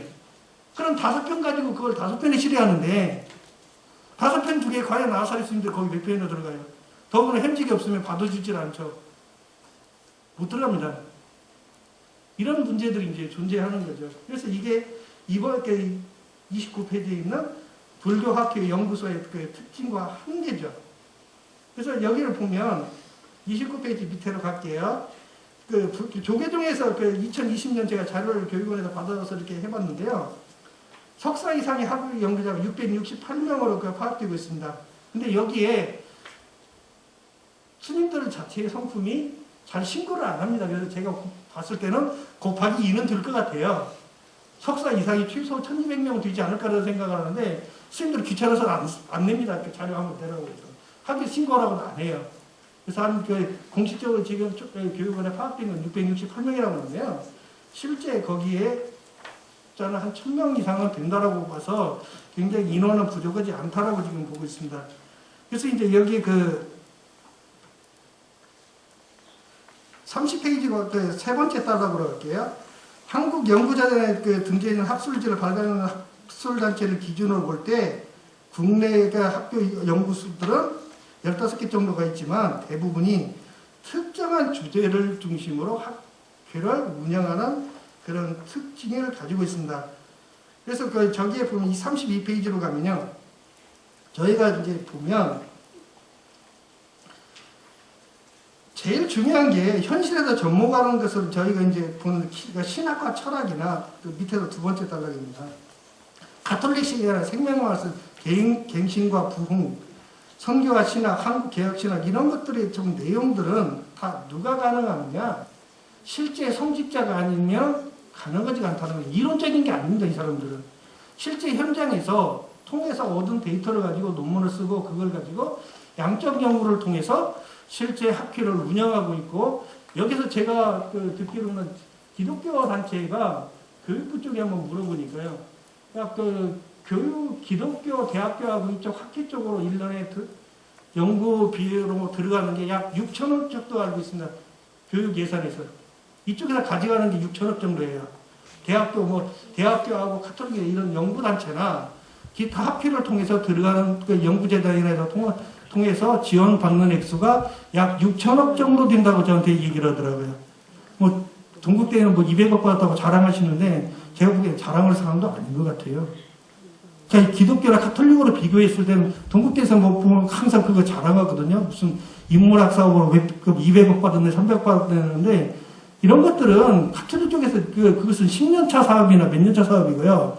1년 단위로 6천억 정도를 받아가기 때문에 이런 부분들은 저희가 상당히 고민해야 할 부분입니다. 이런 것들 중에 이 사람들이 받아가는 것을 제가 써놓은 것은 이런 명목으로 학술지를 통해서 현실적인 내용에서 받아가고 있다는 겁니다. 근데 그 부분을 지적한 거고요. 그래서 저기 35페이지로 갈게요. 그래서 이제 이 대분류를 갖다 교육 여기에서는 국가기술 한국 연구재단에서 33페이지에 있는 그 분류표는 어떻게 이것을 대분류를 해놓은 거예요. 그래서 저희가 포함되어 있는 것은 인간 쪽에 포함되어 있습니다. 인간 쪽에 포함되어 있어서 여기 철학 종교가 들어가죠. 그래서 거기에 보면 그 35페이지 두 번째 달락으로 이제 저기를 밑에서 갈게요. 34페이지네. 중분류에서 철학과 관련된 항목은 철학, 종교학, 기독교 신학, 카톨릭 신학, 유교학, 불교학 그리고 이 7개로 다시 분류되어 있고 그 밑에는 소분류에는 철학과 종교 관련 항목은 철학 일반, 한국 철학, 동양 철학, 서양 철학, 미학, 예술학, 기타 철학 6개 종류이며 종교학은 종교 철학, 종교 심리학, 종교 현상학, 종교 사회학, 종교사, 신비주의, 비교 종교학, 도교, 유교, 이슬람, 무교, 한국 자생 종교, 중국 종교, 인도 종교, 중등 종교, 서양 종교, 한국 종교 일반 이건 분류가 다 따로 돼 있어서 그렇습니다. 기타 종교학으로 20종류입니다. 그런데 저희 쪽에서 불교 쪽에서는 여기에서 이제 안 돼 있는 부분이 저희가 연구가 안 되고 있는 게 종교 심리학, 종교 현상학, 종교 사회학 이런 부분이 거의 불교 쪽에서는 연구를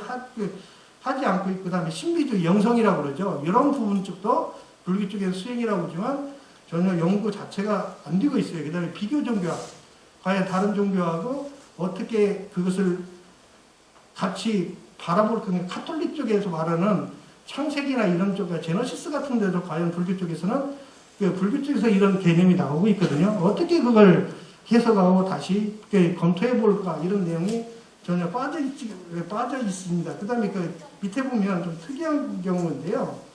기독교 신학 쪽에서 보면 그 구약학, 신약학, 교의사, 조직신학, 기독교 윤리, 기독교 교육, 실천신학, 여성신학, 선교신학, 교육음악, 목회상담학, 문화신학, 기타 이게 13종류예요. 그 다음에 카톨릭은 기초신학, 교의신학, 전례신학, 영성신학, 윤리신학, 성교신학, 사목신학 이렇게 해서 15종류가 있습니다. 이렇게 따져보면 여기는 불교는 15종류로 나와 있는데요. 여기는 28가지입니다. 문헌이나 이런 것들이 저희한테 항상 굉장히 적은데도 이 사람들은 이런 것을 학술적으로 정립을 해놔서 약 28가지를 해놨습니다. 카톨릭 쪽만 보면 유교 쪽에서는 유교는 6가지가 되어 있고 유교 철학, 유교 윤리학, 유교 교육학, 유교 사회학, 유교 정치학, 기타 유교학. 그러니까 이런 불교 국가의 분류 체계만 봐도 한국의 불교 쪽에서 굉장히 많이 떨어지죠. 그래서 여기에서 보면 한국의 이제 그 불교 쪽은 근본불교, 천태학, 화엄학, 유식학, 정토학, 계율학, 중간학, 밀교, 선학, 불교윤리, 불교교육, 불교문헌학, 지역불교, 불교사연구, 응용불교학, 기타 불교학 15종류입니다. 그러면 단순하게 수치제로 보면 20%이기 때문에 아주 심각한 상태는 아니라고 볼 수가 있는데요. 그 밑으로 가면 우리가 근본 경전과 관련된 문학과 언어학, 이거 아까 제1발제에서 말씀하셨는데요. 언어학에 대한 이런 것들이 전혀 되어 있지가 않습니다. 초기 불교의 산스크리트나 팔리어 같은 문장에 대해서 그런 것들을 연구할 수 있는 그런 것들이 문학과 언어학에 대해서 전혀 연구가 분류가 되어 있지 않죠. 그 다음에 논장과 관련된 아비달마 철학, 굉장히 논장이 중요하죠.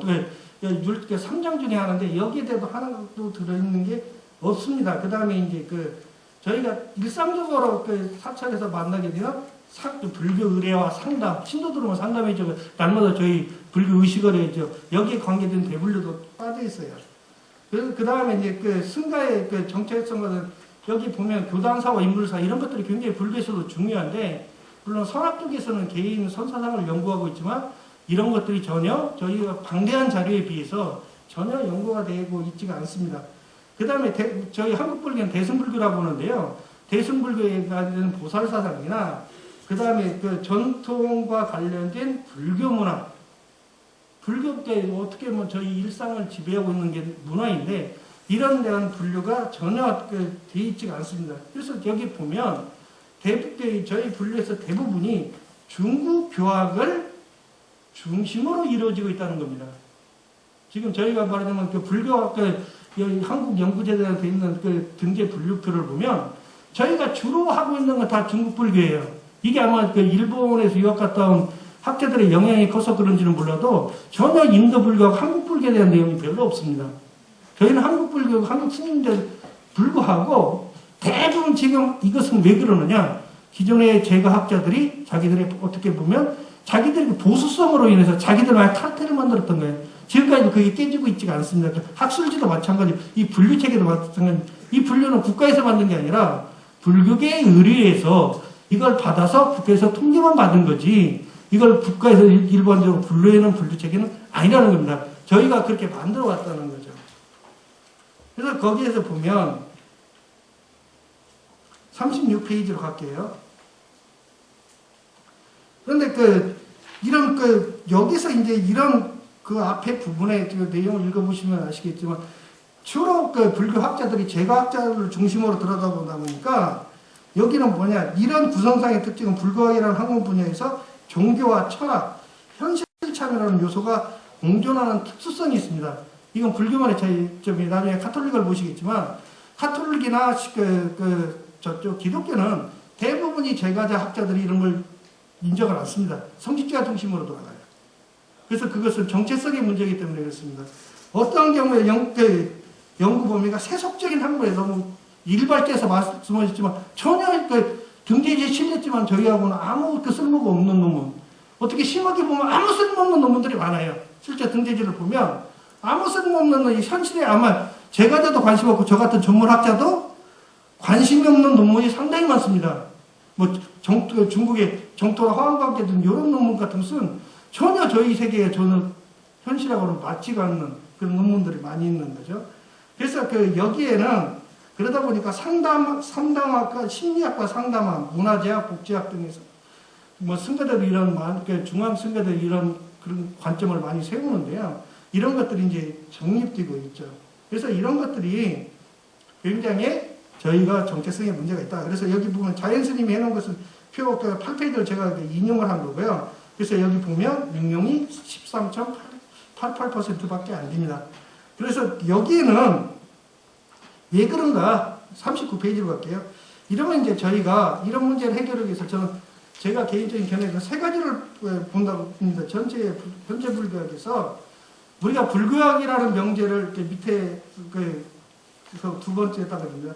명제를 설정하고 불교학에서는 연구를 통해 성과물을 얻고서 회양하였는데 세간의 이익으로 공헌하였거나 세간에서 불교의 가르침을 통한 인간의 교화가 매우 필요한 항목이다 현대사회에서 인식되고 있는가. 불교 교학이 현대사회에 필요한가 이런 것을 저희는 지금 저희 스스로한테 문제를 던져야 됩니다.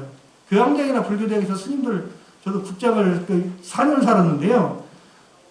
신도들이 싫어하는 이유는 교양대학에서 스님들을 싫어하는 것은 학술적으로 이상한 소리만은 더 싫어합니다. 자기들만의 세계를 얘기한다. 현실적인 얘기를 안 해줘요. 그러니까 신도들이 먼저 거부해요. 아까 원법스님이 말씀하셨는데 그건 아주 이상적인 얘기인데요. 저도 국장을 4년을 살다 보니까 신도들이 그걸 제안을 해도 신도들이 먼저 거부합니다. 스님들 와가지고 이상한 소리만 한다고. 자기들이 필요한 얘기를 안 넣는다는 겁니다. 이런 현실적인 문제가 있습니다.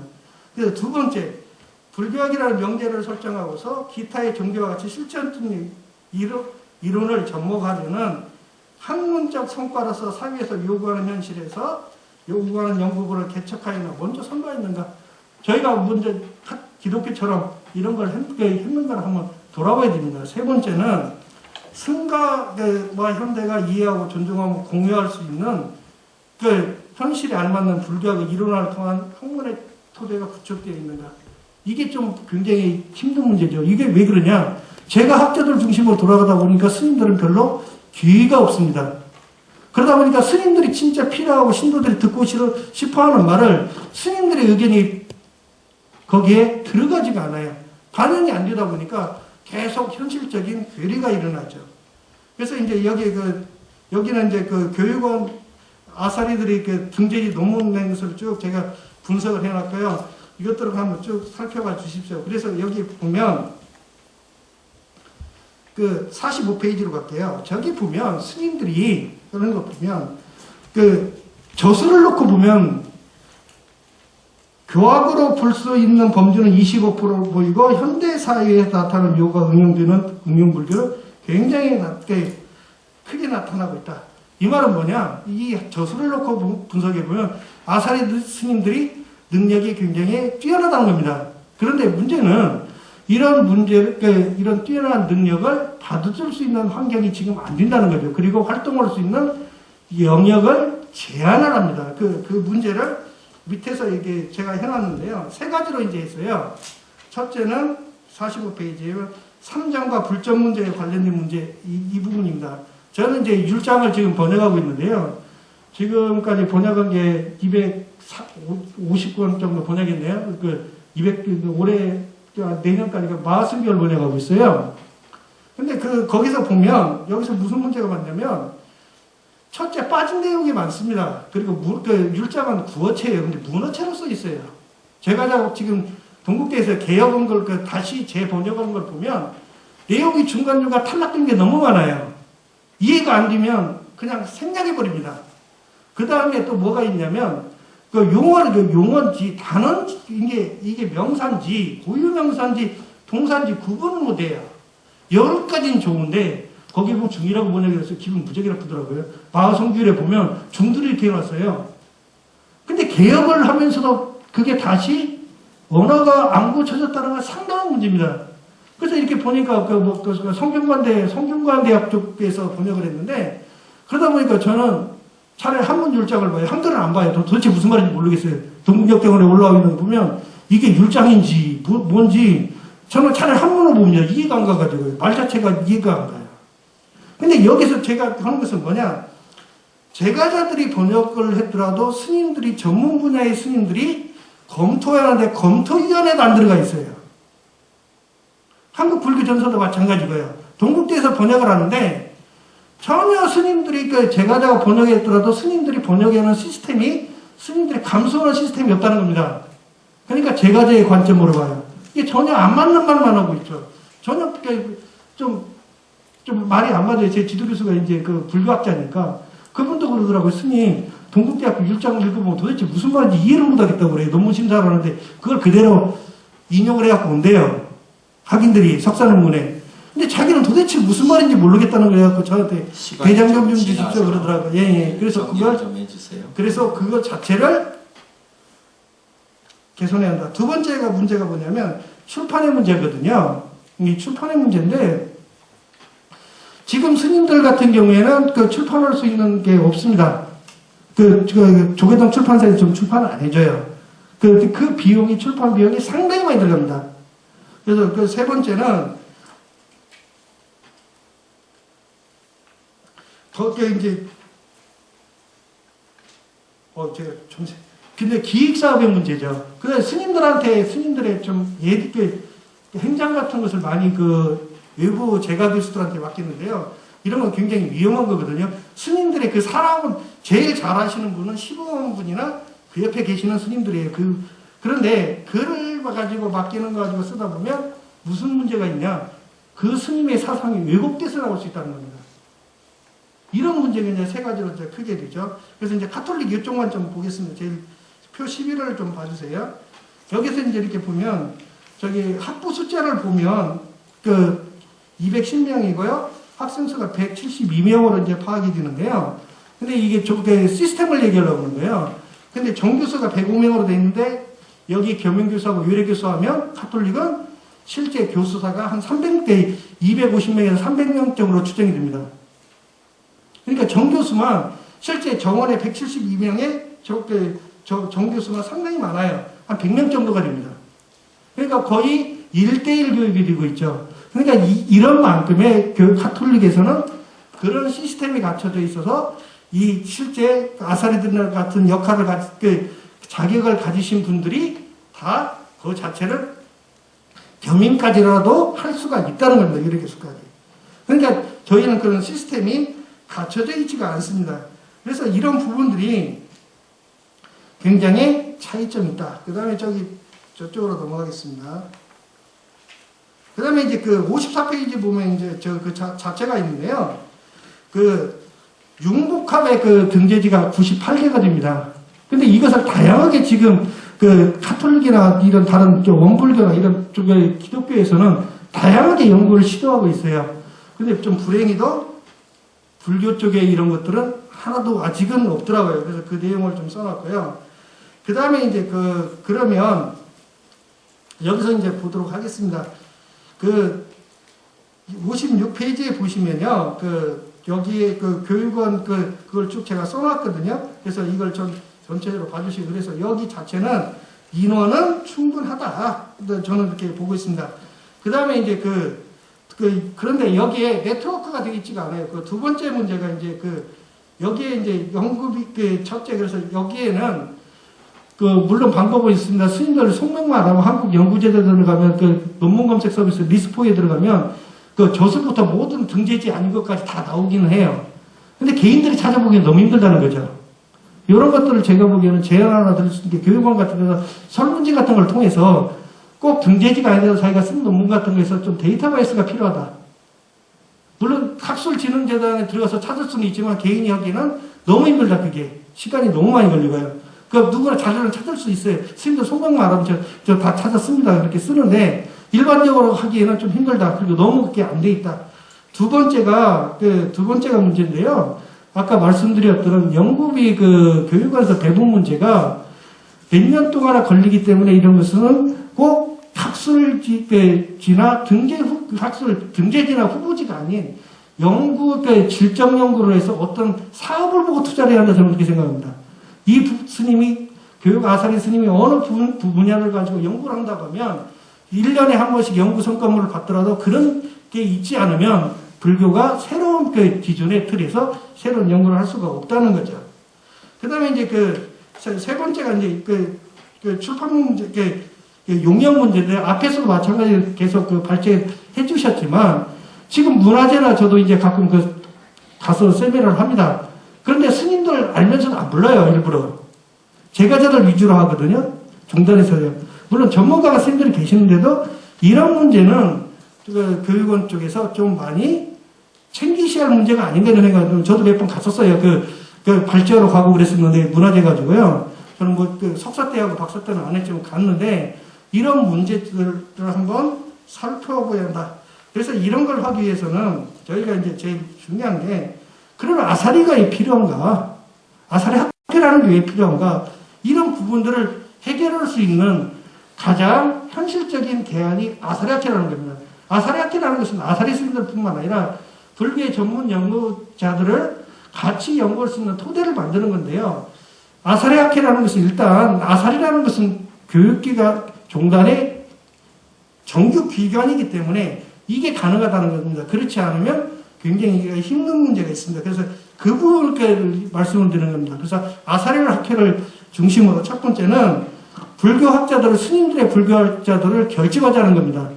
거기를 통해서 무슨 사업을 하고 기획을 하고 입안을 하고 다시 추진하는 이런 게 첫째 필요하고요. 두 번째는 저희 정체성 문제인데요. 자꾸 제가 정체성 얘기를 하는데 동국대나 중앙승가대 이렇게 보면 전국기관에 불교학과에 어떻게 보면 저는 율사라서 그런지는 몰라도요.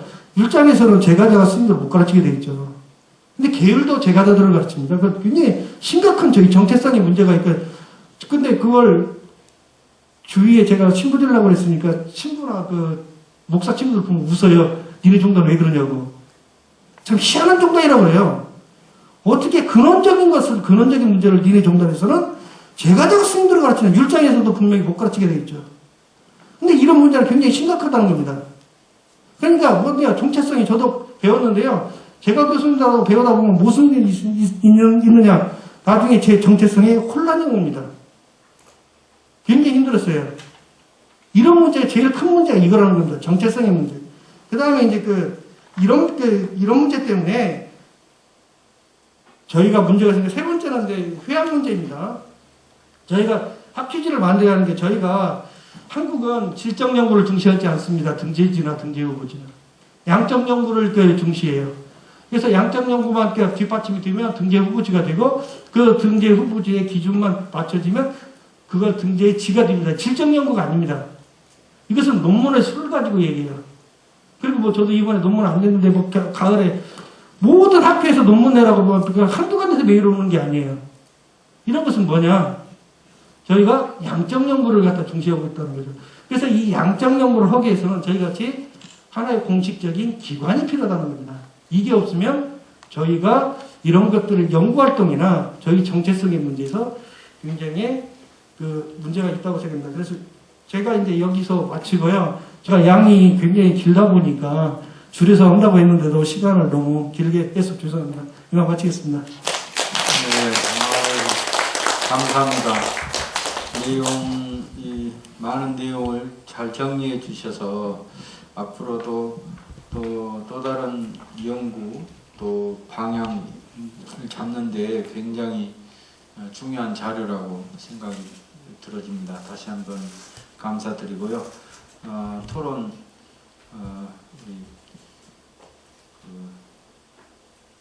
경한 스님께서. 네, 경한입니다. 저는 이제 제가 토론을 좀 짧게 하도록 하겠습니다. 앞에 이제 여기서 질문 드릴 건 질문 드리고요. 요약해서 한 거는 좀 생략하고 진행을 하겠습니다. 네. 먼저 저도 역시 토론문을 읽는 방식으로 일단 진행을 하겠습니다. 오은 스님의 교육 아사리 학회의 불교적 활용이라는 발표는 교육 아사리 학회를 활용하여 불교와 불교학의 미래를 성찰하는 논문입니다. 이를 위해 한국 불교학 연구의 현황을 분석하여 장단점을 도출하였고 또 여기서 문제를 제기하여 해결 방안을 다방면으로 제시합니다. 그 가운데 주목한 부분은 승가 교육과 관련하여 교육 아사리 학회의 불교적 활용을 라고 그렇게 할 수 있습니다. 그 주목한 부분이 바로 교육 아사리 학회의 불교적 활용이라는 이야기입니다. 본 발표는 무엇보다 반드시 필요한 기초 분석으로서 의의를 지닙니다. 교육 아사리뿐만 아니라 불교학 연구자, 나아가 인문학 연구자들이 관심은 있었지만 정확한 연구 현황을 알 수 없었기 때문에 본 논문에서 제시되는 다양한 자료와 관심에 접함으로써 연구자들은 현실적 대안을 도출할 수 있을 것으로 생각합니다. 굉장히 품과 노력이 필요한 작업을 해주신 고은 스님께 감사드리며 토론자의 소임을 다하기 위해 논문의 내용의 문제 제기를 정리하고 이어서 토론자의 의문을 제시하는 순서로 진행을 하는데요. 이제 다음에 이제 논문 요지를 제가 정리한 건데 이 부분은 스님의 자세한 발표를 들었기 때문에 제가 그냥 넘어가겠습니다. 넘어가고 이제 다음 쪽 64쪽에 보면 문제 제기라는 부분으로 바로 넘어가겠습니다. 여기 이제 내용이 요점이 궁금하신 스님들께 아사리 스님들께서는 요거 내용 딱 읽어보시면 정확한 또 이제 논문 서머리가 되어 있으니까 나중에 한번 읽어보시고요. 저는 이제 문제 제기로 바로 들어가겠습니다. 거기 64쪽 문제 제기 먼저 첫 번째 연구 관행에서 현대 사회와의 분리. 그러니까 종교가 현실에 대응하듯이 학문도 현실에 대응해야 한다고 이렇게 말씀하셨습니다. 그래서 스님께서 현실적 응용 분야의 변형으로 실천적 이론으로 제시한 근본 불교 실천학, 현세 정토학, 현상 계율학, 밀교 의례학, 실천 선학, 불교 윤리 상담학, 불교 문헌 비평학, 전법 불교학 이렇게 38쪽에 보면 있는데요. 이렇게 이런 식으로 학문적 변형의 확대를 말씀하셨어요. 근데 이것이 구체적으로 무엇인지에 대한 소개가 있다면 관심 있는 교육 아사리 스님들께 도움이 될 것이라고 생각합니다. 그리고 아울러 이러한 학문 연구는 어떻게 가능할지에 관해서도 말씀해 주실 수 있을지 답변을 기대합니다. 그리고 이제 본고에서 아까 이제 승가 정체성에 연관되는 연구 문제점을 지적을 하셨는데 3장 불전의 번역 문제, 출판, 기획 연구 사업으로 이렇게 제시를 하셨어요. 여기 2번부터 한 4번까지는 같은 내용이라 아마 답변을 같이 하셔도 될 거라고 생각을 합니다. 이게 이제 45쪽에서 46쪽까지 제가 이거 6쪽은 비워놨는데 이거 편집하시는 선생님이 여기 교육원에서 다 이렇게 쪽을 넣어주셔서 이거 감사하게 생각합니다. 관련해서 3장 불전의 번역과 출판에 관해서 저도 여기 관심 있는 분야이기도 하고 그래서 아까 근데 말씀을 충분히 하셔가지고 이거는 질문을 조정해서 하시면 될 것 같아요. 답변을 더 말씀하실 것이나 공유하실 것이 있으면 부원해 주실 수 있을지요. 그리고 이제 위에서 이어지는 문제인데 현대 사회와 접목할 수 있는 응용불교 발면해서 교육 아사리의 저술 업적이 매우 풍부하기 때문에 연구와 교육적 역량이 충분함을 역설을 하셨습니다. 이에 이어서 연구자이면서 교육자로서 교수사의 사례를 타 종교와 아까 카톨릭하고 비교하신 거죠. 비교함과 불교는 매우 열악하며 변화가 필요함을 지적합니다. 앞에 발제하신 스님과 또 아래 이제 교육 부장 스님이라는 분들도 말씀하셨던 건데 이것이 관련해서 생각하시는 해결 방안이 있으신지가 아니고 있으신지 궁금합니다. 그리고 이제 이 앞에 2에서 3 기획 연구 사업은 종단 차원에서 또 혹은 한국연구재단을 통한 국가의 차원에서 모두 가능할 것입니다. 듣기로는 교육 아사리 스님 개인의 원력으로 국가 차원의 지원을 받는 아사리 스님들도 여러 분 계십니다. 이분들의 방법론도 공유하면 좋을 것으로 생각합니다. 이거 역시 교육 아사리 학회가 도움을 줄 수 있는 장점일 것입니다. 그 모색은 어떻게 하는 것이 좋을까요? 고견을 들려주시기 바랍니다. 5번째, 교육 아사리 학회 창립 이후 방향을 학제 간의 이제 융복학이라는 현재 학계의 연구 방향으로 전환하도록 제시했고, 문제점 아까 말씀하셨듯이 연구 인력 네트워크와 종교학자와의 소통 부족. 2번째, 승가 구성원 학자들의 연구 환경 개선을 위한 제도 부족.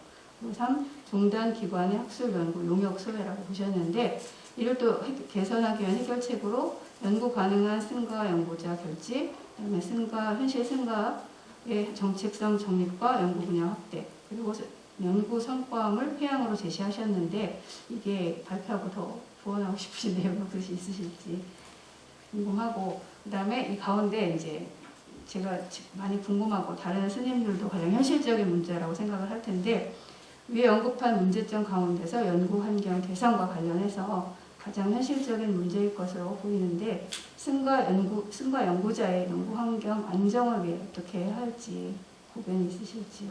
혹은 교육 아사리 학회와 관련하여 대안을 제시해 주실 수 있을지요. 이제 기타라고 해가지고 이런 논문과 뭐 직접적인 관련은 없지만 좀 궁금한 점이라 제가 또 여기 썼습니다. 66쪽인데요.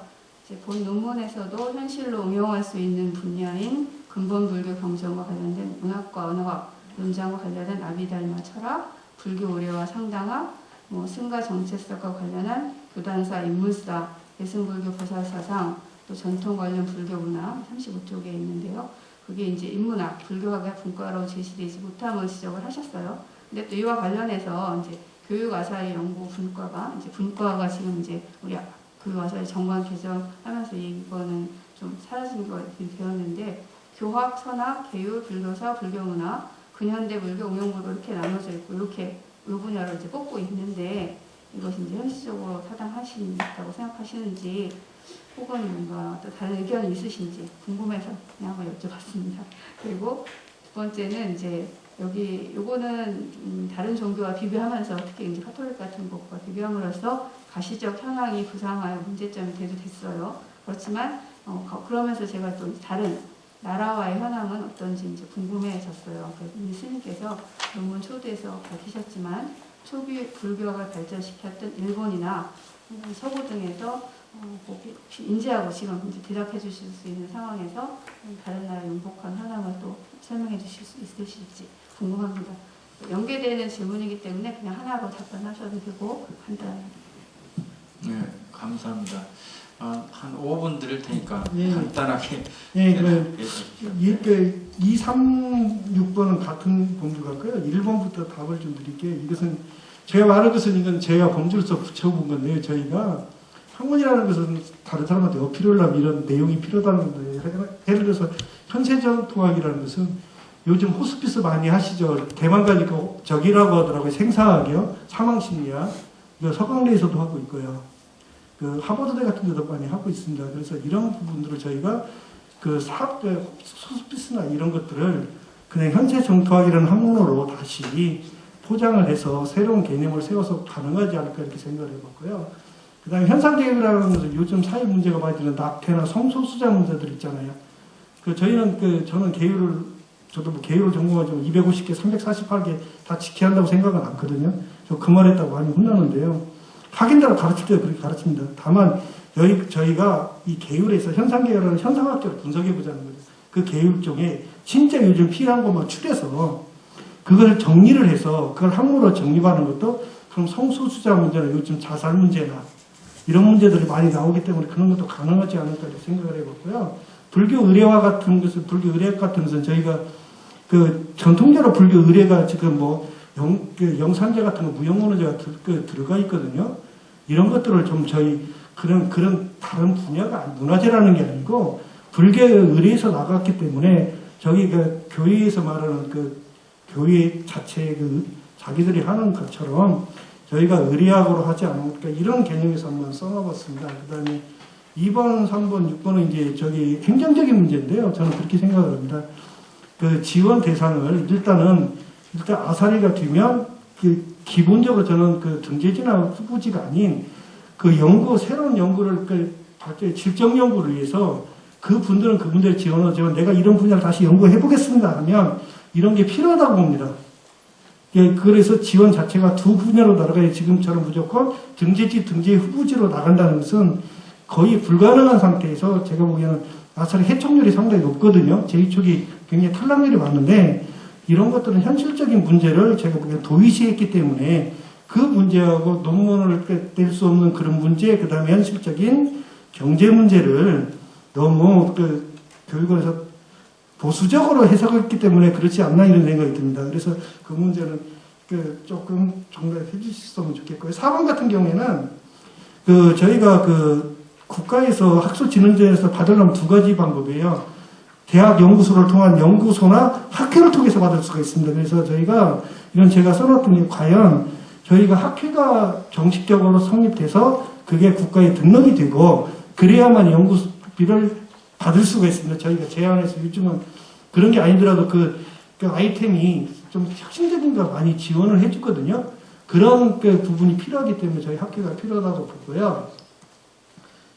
그 다음에 이제 아까 4번에 그렇게 제시했고요. 그 다음에